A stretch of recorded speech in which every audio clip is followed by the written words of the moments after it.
Hey, how's it going everybody? It's Tanner here and welcome back to a new Ninjago Season 11 discussion video here on the channel. Today we're going to be discussing the welcome of the new style of animation for Ninjago Season 11 and why I believe it might have gotten its inspiration from something that I myself am a little familiar with, or maybe a little even too familiar with. So all jokes aside, pretty much Ninjago Season 11 has had a lot of effects sprinkled throughout its run that actually have, sort of made me think, hey, that looks kind of familiar. It almost looks like they're taking some inspiration from the anime style of animation, which of course stems from Japanese culture and obviously is a huge part of, my life and what I do. So, it's kind of neat to see that, all things considered. Right away, I am really excited for it. And in case you guys don't know what I'm talking about, basically I have not seen the entirety of Season 11 yet, or at least the episodes that have been out, but I have seen a few clips and even some clips in the Season 11 trailer that was shown off by LEGO that do have sort of an anime or like Gundam or even Pokemon style of combat to it, which is actually pretty cool to see.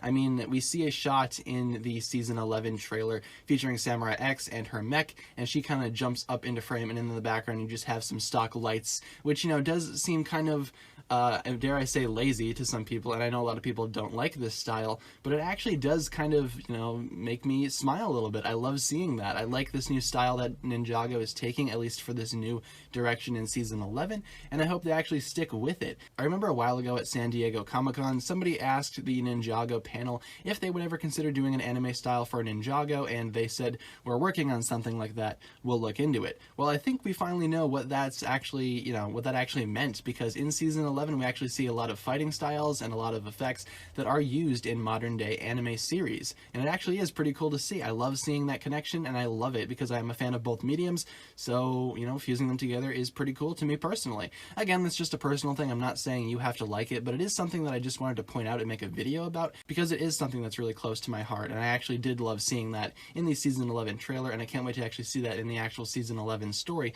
when I eventually do watch that. Again, I've seen some reception from the community that say that maybe it's a bad thing and some people just straight up don't like it, and while it does appear to be kind of traditional and a little bit, I don't want to say lazy because that's not the right word, but it's different. I'll give it that. It's different from the Ninjago that we've been used to, so some people might not be, too keen on that change, but overall I think it's a really good idea because it definitely shows a new style of action, and it shows a new way that you can actually formulate and stylize and express that action to the audience without relying on the traditional Ninjago standards, and that's something that I can always appreciate when the series takes risks like that. That's awesome.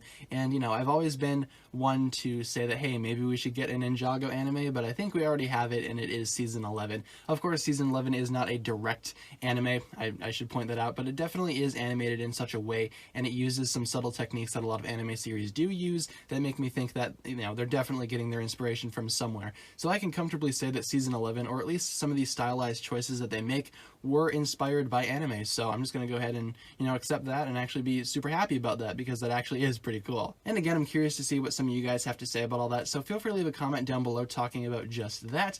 What do you think this means for Ninjago, and do you like these sort of anime style effects that you often see in shows like Gundam and Pokemon pop up in Ninjago? Tell me what you think about all that down below, and I look forward to reading your guys' thoughts. But with all that being said, that'll just about do it for this video here. Thank you so much for watching this one. If you enjoyed the video, as always, don't forget to give it a huge thumbs up rating, and of course remember to hit the subscribe button if you've not done so already. Once again guys, the comment section is there for the various discussions that you would like to have regarding this topic, or if you just had a comment of a general nature, that's fine as well. In the description you'll find the links for my other forms of social media, whether it be my Twitter, my Instagram, my Patreon, or my merch. Be sure to support me on all those platforms if you would like to. With all that being said, you guys, thank you so much for watching this video once again. My name is TannerFishies, and with that I bid you farewell.